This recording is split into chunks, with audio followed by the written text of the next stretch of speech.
Hello there, welcome to the Eden Podcast. My name is Gwen Masumba II, aka the Zambian Banana, and I'll allow my co-host to introduce himself. Hello everyone, my name is NQO'BILE Moyo MHSRIP His. Okay, so today's topic is quite personal to me per se. It's a topic that states a life without parents. So we're talking about a life without parents generally, whether they are divorced, whether they passed away, but then just the absenteeism of parents and how that affects us as we grow and how it shapes our life basically. So I'll begin with my co-host. How do you feel a child's life is triggered by the absence of even just one parent? What do I say? The life without the parents is kind of difficult for me to cope. You know, when you go around surrounded by people, admiring their parents, talking about those stuff, it hurts because you have nothing to share. You try always to fit yourself in that situation, and you realize that it brings very personal emotions to you. It's there, what you talk about.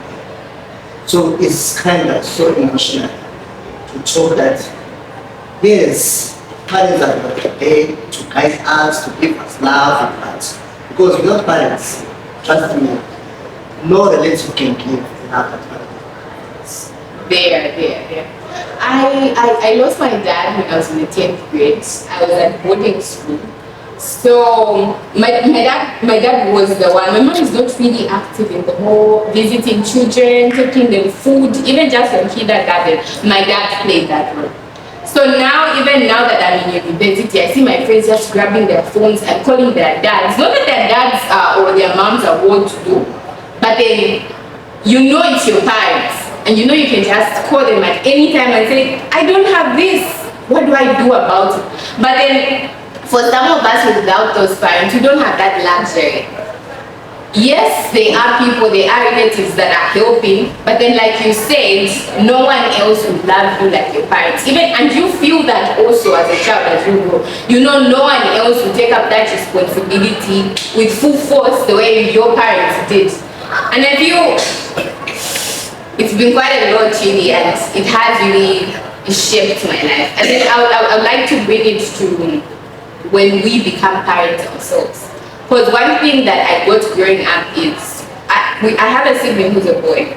So I had community members say, he's probably going to be disturbed because he's growing in a home without a father figure. So he'll maybe begin to act like a girl or develop all these gay traits. But then that hasn't been the case for my brother. He's very manly actually. So how do you perceive that, or what you say on that? It's actually happening to a lot of children. It's because I didn't get the love of being a father. You know, growing up with mom and sisters, coming up sisters and sisters, I wish my father lived to the extent that he would show me how to be man, how to handle this. You know, when you converse with other boys, there's so much so cannot win this. But it's not into you.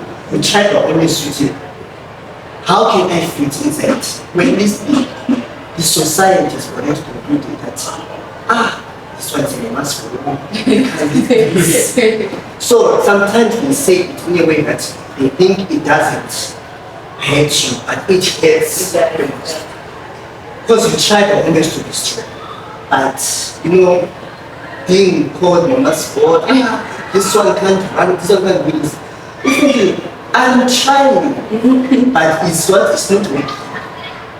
On that, I feel very for us the ladies, we are somehow contributors to the whole mama's boy thing. Because we're like, I cannot date a mommy's boy. He will run to his mom all the time. But when you are raised by a single parent like I am, and you see how important it is, you even just have one parent in the house that you can just lament to and cry to, then you know how important it is for you as you grow to ensure that I make it in life so that I come back and spoil this woman. And if other young ladies have this perspective, they won't call anyone a mama's boy. But he's only a mommy's boy because he wants to repair this woman that has really spent so much on him, and he's just so grateful. But then there's one thing I'd like you to highlight on. You say there are certain things that we are not, that you per se are not, maybe say soccer, we're not attracted to it as other guys would. And you feel that is because of the absence of a father figure. Say maybe if he was around, you have pushed, no, don't push the, what is it, pushing? You kick the ball, do this, you have. No, there are those things that a boy child of the family can do. My father, I heard so that he was a soccer fan. So I wish to be maybe if I grew up, like, would be going to soccer matches, would be traveling, all that. But because it's, I was not in that platform, I grew up with my mom, so you just being taught to be a good boy, in a church, being that boy, you so too innocent to be involved in those things. So when you grow up and you meet people, especially in international institutions, you are forced to indulge in other things so that you are not being criticized or being involved, being a drunkard and whatnot, to show them that you are men. But it's hate inside because of those. And I feel this is not just for the males, like the male figures that are absent in our lives, even just our mothers. I'm imagining a situation where you are a girl, you haven't even reached puberty yet, and your mother passes away, who then ushers you into womanhood, who tells you, no, you wear a wrapper like this and not like this.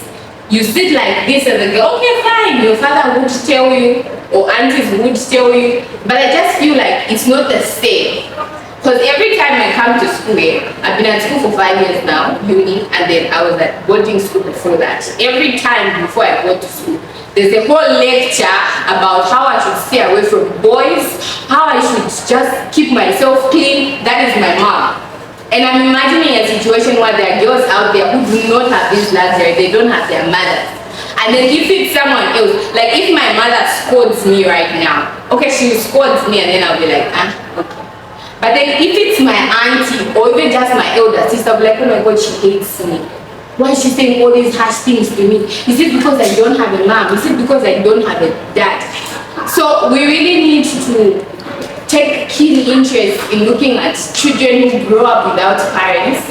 And I said before that this is a very sensitive topic for me, because I am no longer at the stage where I think about how my dad's absence affects me. I'm thinking about my sister who when my dad passed was 3 months old.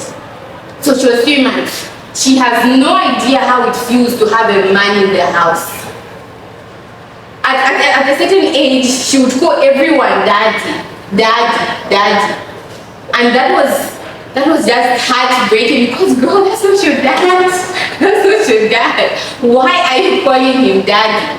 And then the whole process of explaining, I feel it will trigger who she even ends up marrying. What if she makes the wrong choice because she doesn't know how a husband and a wife in one home looks like? What if she makes the wrong decision? I do. My dad passed out when I was 15, but she doesn't. Yeah, I understand the point. Because from the family, my dad just passed when I was just 5 years. So I grew up with my mom. So when we been visited by other relatives, old men like, see Dad, it was so deep. It's heavy, it's heavy. See Dad, why like, it becomes so weird. But I have to be forced to say, Dad, what, but you know that it's not actual. These people live. It's not my dad. So those things, they want time. They keep on coming.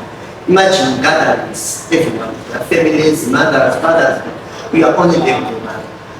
I'm glad she tried her honest to play what it was, but you see that sometimes it's hard. Yeah. Especially if she, you know how the African setup just pushes a man to be the head of the house, and even financially, it means the man is the one that earns the most. So if if the one who earns a lot in the family dies, it means that the whole family trembles at some point, because how do you now live up to that standard that your children are already used to? Yeah. And I feel we as orphans, be it double, single, even just when your parents are separated, we don't understand the toxicity that we hold in ourselves. I say this because when I was in the 10th grade, so it's boarding school. There are going to be visitations, parents are going to be coming to see their kids, and I know my parents are coming. They are not going to come. I know my mom is going to, and she has a baby. Remember, my dad passed away when my big sister was 3. So they come, and then I would get so angry when I hear them talk about their dad. No, my dad for I'm like, she's bragging because her dad, because she has a dad. And that made me to distance myself from a lot of people, actually, even the people I ate with. I don't know if they understood or realized that, but I separated myself from them. It's only now that I have become more exposed that I realize they have parents and their parents are doing well for them. It's okay to talk about it. It's okay to be happy that their parents are doing that. And for those of us without parents, what do we then do? For those of us that have the luxury, even just hearing stories about, oh, your father did this, your mom actually liked this song, take it up. Pride on that. Pride on what kind of a person your mother was, pride on what kind of a person your father was, or pride upon the love that brought you into existence. It's not your fault that it happened early, and you deserved to be loved by parents. You deserved to experience parenthood at both angles. But life happens and they're not there anymore. And I look at myself now and I'm like, yes, I have been a public speaker even before my dad passed. But the things I have achieved now, I could not have achieved while my father was alive. Because my dad was grounded on academia. He'd be like, hey, your grades have to be tight. Forget about that debate that you're doing. Focus on the grades. But what has debate done for me? Debate has, I got a passport because of debate, for example. So it has pushed me beyond my limits. And my father's passing, though it still hurts, I sit down and lament about it. I take it as a strength, because every time I remember what he wanted for me, I end up working even harder. Because I want to achieve more than what he achieved. Because I want to make his legacy proud. So even just as orphans, as people who are in separation, we should just pride on the love that brought these two people together, the two people that we come from, and then build on that. Yeah, it's true. It's true. We need to pick up those pride, like to make our parents proud of us, no matter what the situation we go through, all the specific stuff. But me, I'm unmovable. Whether you say what happened, I'll keep on making my life proud. Because that woman has been the icon. Mommy's boy. Exactly. Mommy's boy. Yes, mommy's boy. But I know that's where I'm coming from. That woman went through a lot. But to say, losing my father was so emotional for me. But here we are. We need to embrace ourselves as those who are lost their parents. It's not the end, but just keep on moving. Don't be society to keep on talking. No matter how Africans are, but it's up to you on how you decide to make your life better. It's true. And then also we don't appreciate enough the value of even just having one parent alive. At least you have someone to talk to. The people who don't have. And if you have your mom, if you have your dad, yes, they talk, because people talk so much. But it's important that you just pride yourself on that and appreciate them while they're still alive. Ensure that in your doings, you bring it back to them. You bring pride back to them. You bring honor back to them. And this should also shape the type of person you get married to. God forbid your spouse passes away. what are your children going to say about their mother, about their father? Is it going to be a good thing? So as people that have lost our parents, we should ensure that we get married to the right people. We take active care into making sure, who do I get married to? So that even if, God forbid, the person passes away someday, our children remain with memories of a great dad, of a great mom. Yeah. So in conclusion, what is your advice to the new orphans, and also to just people who are struggling with dealing with the separation or the divorce of their parents? Yeah, to those who are still emotionally affected or in general, what I can say is that we have to embrace ourselves and be strong. I know it cannot be a one-day thing or what, but try to find someone to talk to so that you see that at least with somebody who can console you and move on. At the end, we need to make our future children out and not be like what our parents. So we have to be improving better and better. That's what I can say. Okay. And in my conclusion, it doesn't limit our time. No, they say no, over time you're going to, it will pass. It doesn't. You keep remembering that you do not have a mom. You keep remembering that you don't have a dad.